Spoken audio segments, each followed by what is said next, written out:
Hello, beautiful people. Ayan, samahan niyo ako. Paano ko niluto ang Hello, beautiful people. Mag-ginata ang ano tayo ngayon. Sitaw, tapos may kalabasa, talong, ginisa ko na yung ano.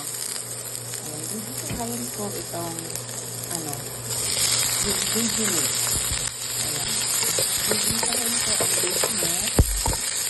Medyo tostahin lang natin ito. Ayan, medyo tostado na yung veggie mix natin. Ayan. So, ilalagay ko itong pangalawang gata. Ayan.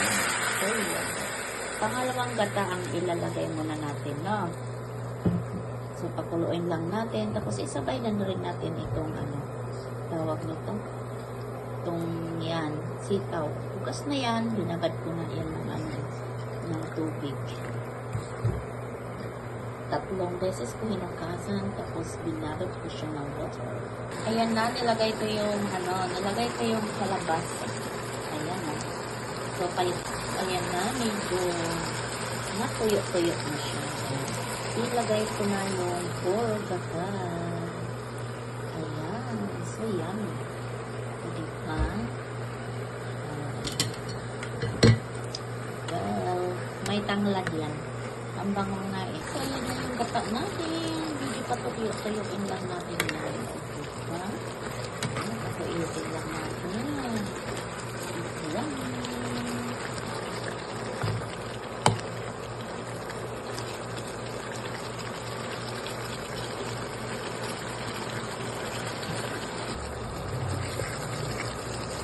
Ayan na, luto na. Luto na. So, this is my ginataang sitaw, kalabasa, with veggie meat. Ayan. So, that's all. Thank you for watching. Luto na. Ayan.